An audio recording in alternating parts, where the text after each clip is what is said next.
So what are we working with? What's your setup here? This is the big green egg right here. Can be a grill, can be a smoker. If the broadcasting thing doesn't work out, I'm just gonna cook food all day, every day. I don't know if that's sustainable as a career, and I don't know that I'm any good at it, but I enjoy doing it. The broadcasting thing is working well for the television voice of the Dodgers and the lead play-by-play announcer for Fox Sports Major League Baseball coverage. Maybe too well for Joe Davis to find the time to enjoy these kinds of moments. Baseball is busy enough, but add NFL games and college hoops to the 35-year-old's plate, and it's clear there's no cap on living a dream. I think because I grew up around sports with my dad as a football coach, and there's always a game on, without even realizing it, I was probably kind of getting ready for a life in it, for a career in it. And from an early age, I, for whatever reason, paid close attention to the guys calling the games. And as early as you start thinking about, I want to be this or that when you grow up, I knew that this is what I wanted to do, not make these pork chops, but announce games.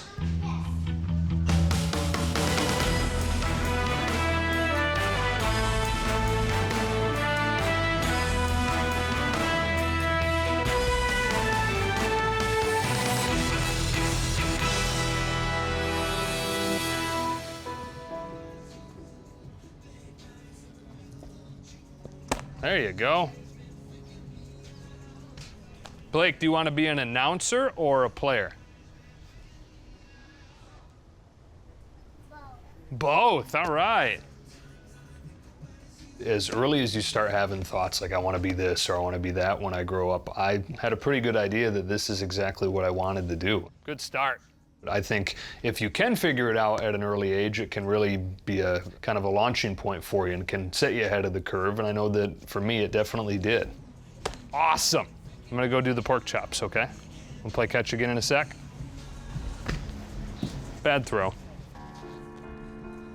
The first guy I remember listening to and saying, man, like he sounds awesome, would be Gary Thorne. If the New York Mets are going to stay alive, another victory needed today, and to get it, a 4-time Cy Young Award winner is the man they'll have to beat. Yeah, the man that opened his series. I hear his voice and this feels big time, and the way that he's making me feel as a fan watching this, that's really neat. 2-1 delivery. Robin Ventura! The Mets win! 4-3! There will be a Game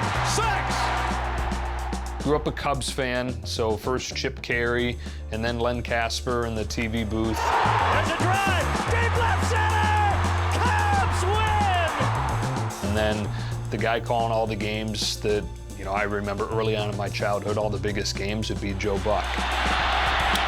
Floater, center field! The Diamondbacks are world champions!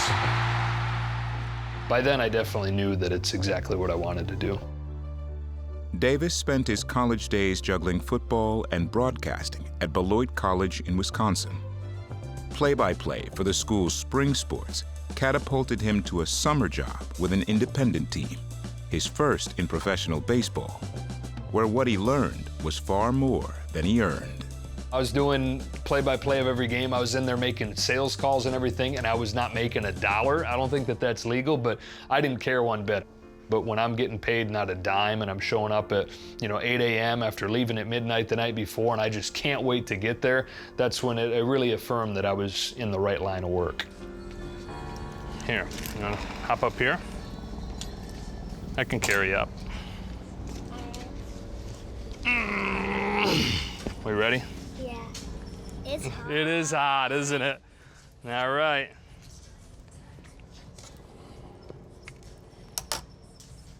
There's so many steps along the way where I'm just so stupidly lucky how many instances there are of this or that doesn't happen, something goes a little bit differently, and I mean, maybe I get to where I dream of going, but I don't know, man. There's so many right place, right time, right place moments where I've been so blessed.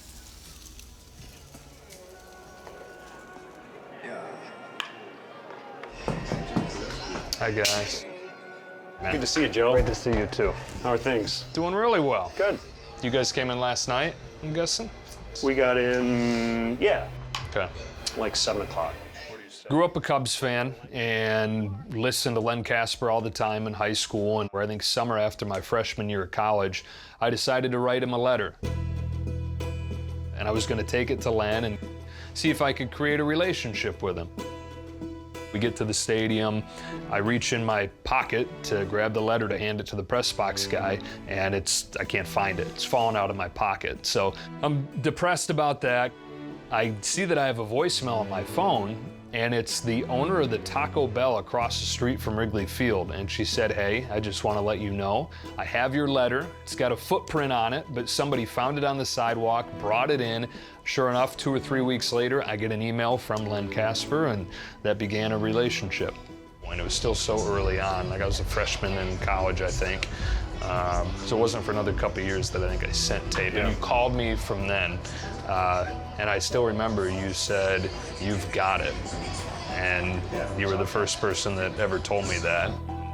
I wish I could take an ounce of credit for any success Joe has had, but had he not sent that letter, had I not read it, had he and I never connected, I still think he would be the voice of the Dodgers and the voice of Fox Baseball. Considering how young you were and still are, that's to me the thing. It's not that he's super talented, and he is. It's that he got it way before I think a lot of, I mean, I can't even listen to myself from when I was 40, let alone 25 or 32 or 34. I barely can handle hearing a highlight from last week.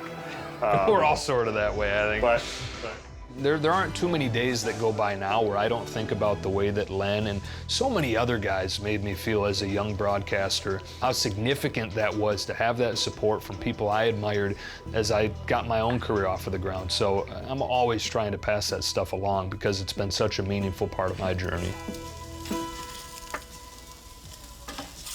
People that say you can only flip once,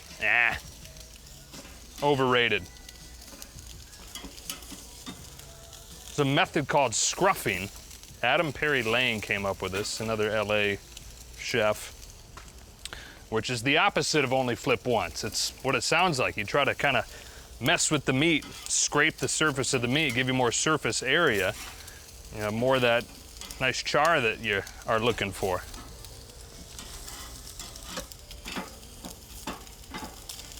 Right, Char? It was the summer before what would be my last semester of college. And I had this employment lined up, and that was great. But a couple people encouraged me, why not apply for affiliated gig? So I put together a demo, and I applied for the Montgomery Biscuits job. And I was just blown away to get a response. So I get a response. I remember calling my now wife and telling her, hey, I think I'm gonna get an interview for the Montgomery job. And she said, oh my gosh, we're moving to Alabama. Backstage Dodgers is brought to you by Cadillac.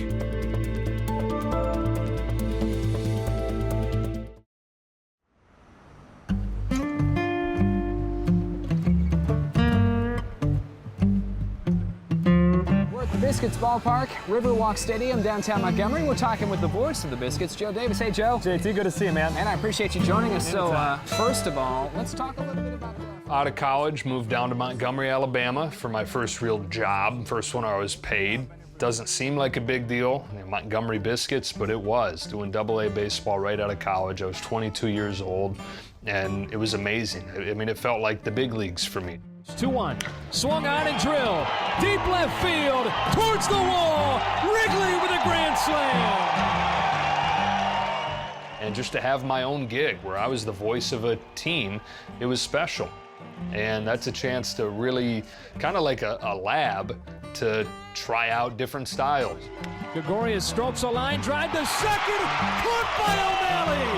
Game over. Got there at 22, and goal at that point was to be to the major leagues or be on network TV by the time I was 30. But yeah, very, very mindful and intentional of where I wanted to go and how I wanted to do it. And we'll see you at the ballpark. Thanks, Joe, for taking a moment to talk to us. You got it.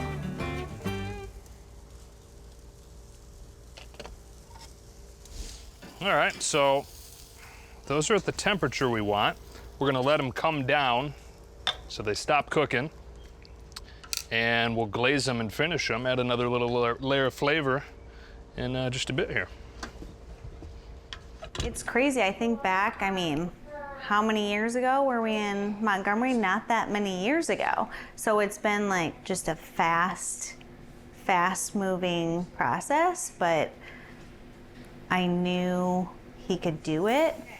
I remember at Montgomery, he had these goals on our refrigerator, and he surpassed like those goals like really fast. So it's just awesome that he's done it, and all the kids and everybody's so proud of him. I'm not a big sauce guy, so this is a little against what I normally do, but simple enough where I'm all right with it. Welcome to the Geico ESPN High School Football Kickoff. Now with that, we welcome you to our broadcast booth alongside former Florida State quarterback Chris Ricks, Joe Davis on hand, and Chris Tucson. Every one of those little steps felt huge. The ESPN chants, the ESPN3.com chants felt like a huge deal. The first big ESPN contract felt like a huge deal. And at each stage it was. And then the Fox deal that came after that, that was a huge deal, and that I was going to get to do Major League Baseball for the first time.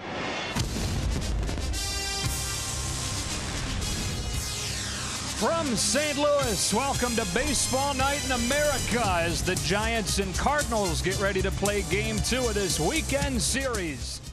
I, at that point, was right where I wanted to be. I never thought that I would get a team gig at that point. My number one dream had always been to do the World Series on national TV. And I was at Fox, and maybe one day, a long time down the road, I'd get a chance to do it. I didn't need to go get a team gig to put me on that path. I was lucky enough where I was there. But then the Dodger thing happens. It's time for Dodger baseball. Welcome to opening day at Dodger Stadium as we start off in 2015. For the Dodgers, we knew that Vin was going to retire sooner or later. So we started to really research what broadcasters might be available and who was up and coming. We get the call that they're starting to think about what it's going to look like after Vin retires, and I was shocked they even knew who I was. I had done like 3 Major League Baseball games at that point. Been a disastrous start to this season for the Marlins. Joe was so mature in his delivery and in his way, and from day one we knew we picked the right person. We were also really fortunate because he was able to work a year when Vin was here, but also had a great broadcasting partner in Oral Hershiser who really, really helped him along the way. So we say welcome inside. Joe Davis with Oral Hershiser. Well, long before our first broadcast together, we definitely talked about what is our strategy here. What's going to be the audience's reaction to us? What's going to be the audience's reaction to him? Now, what's the mood like down in that Dodger clubhouse? Well, we know just as well up in this booth, it's happy. It's really happy down there. But as we know, the Dodger fan base already has a love affair with me, and I do with them. So my job is to get them to love you, Joe. And so I was going to do everything I could to make it an easy transition for him. One of the most important things we want to do is get across to the fans that we're not replacing Vin Scully. There's no one that can replace Vin Scully. So we brought Joe in while Vin was still working here so people would start getting used to him. So I think by doing that, we took some of the pressure off of Joe because nobody could ever follow Vin Scully's footsteps. Believe me when I tell you, I've needed you far more than you needed me.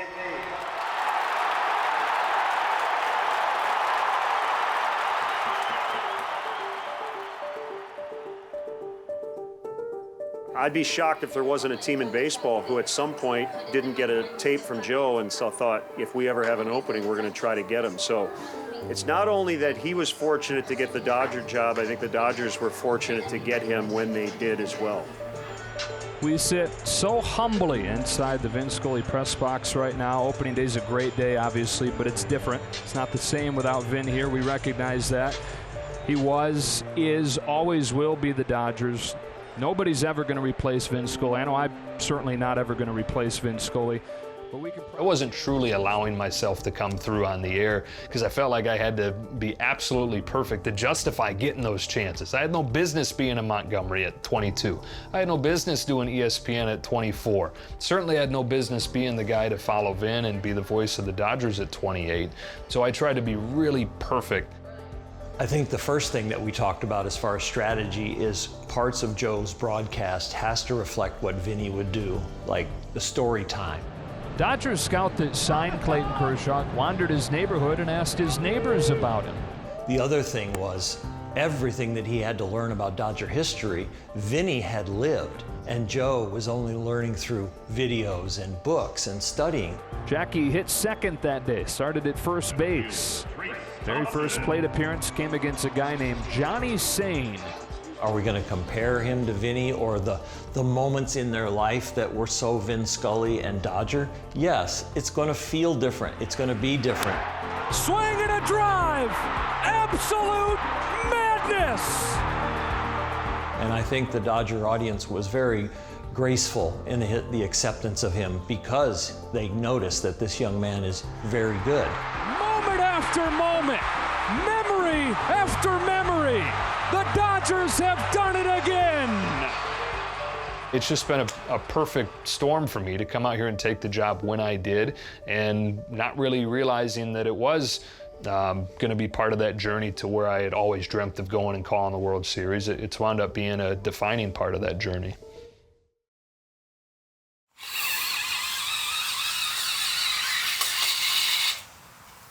Hey Blake, how fast do you think you can come in and wash your hands? That's pretty fast. It's been 6 years here, and overall, just we're really happy with how it all has worked out.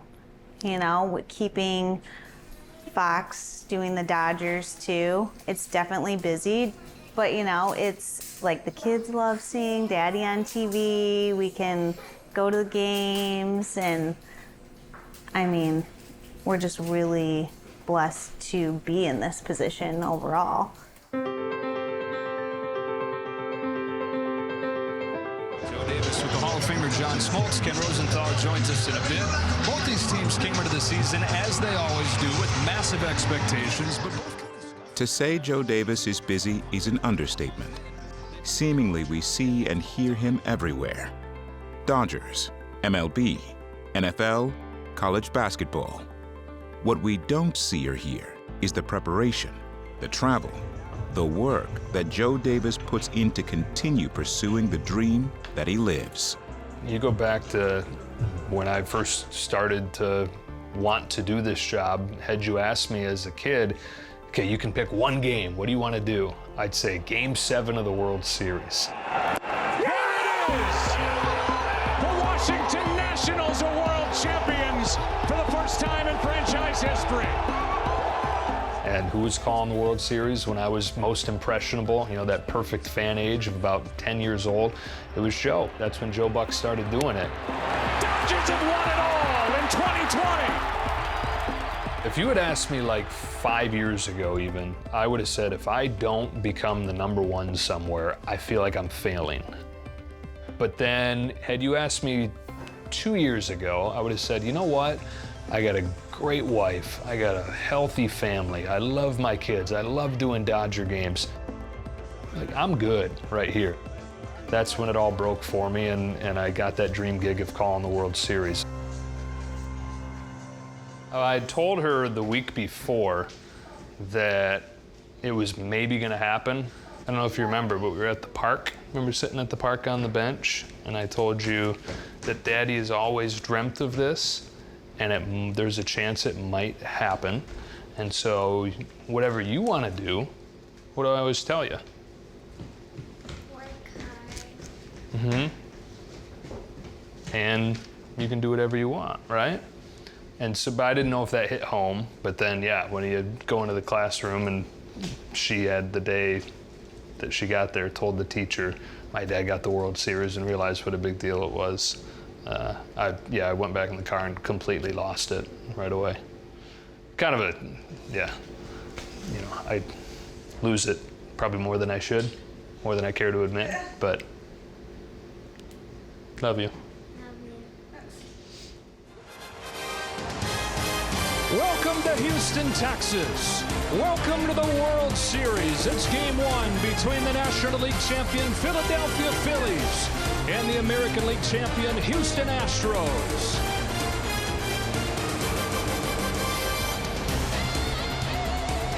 Welcome inside. Hope you're having a great night. I'm Joe Davis. In this matchup on one side. Definitely a great experience for Joe and the people that he has replaced. Vince Scully and Joe Buck, that's all you need to say, right? So that's pretty big shoes to fill. Bounces one to third for Sosa. Steps into his throw. In time! And the Phillies take game one! You get to the World Series and it's like, oh my gosh, this is what I've always dreamt of, oh my gosh. Well, it's the same game with the same crew and the same partner as the week before, as the year before, and there was some much needed comfort that came from that dynamic. Wow! Monstrous blast! I'm sure those days in the minor leagues and broadcasting those games, you have visions of getting to this point. And when you get to this point, you never want to leave. You know, the future's great for Joe Davis. Obviously, he's young enough, he can do it for as long as he wants. There goes the runner, fly ball down the right field line. Tucker comes on. Kyle Tucker, this time they finish the job. The Houston Astros, world champions.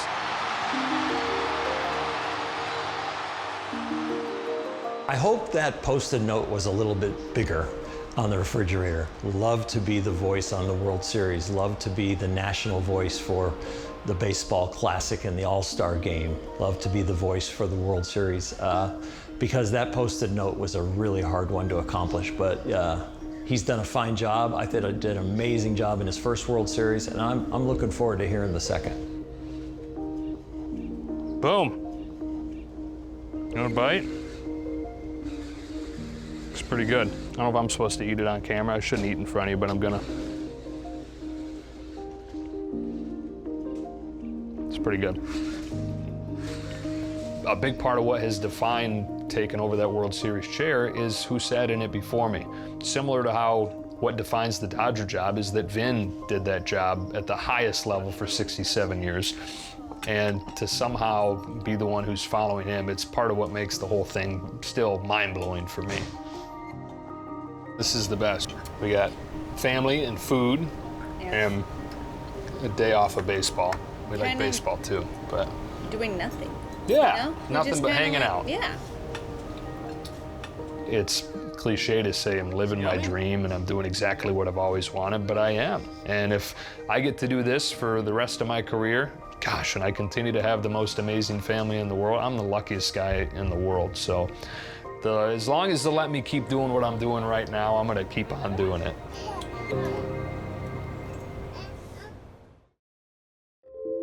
On the next Backstage Dodgers, the Kershaws explore the Big Apple. It's pretty cool, Koopy. Yeah.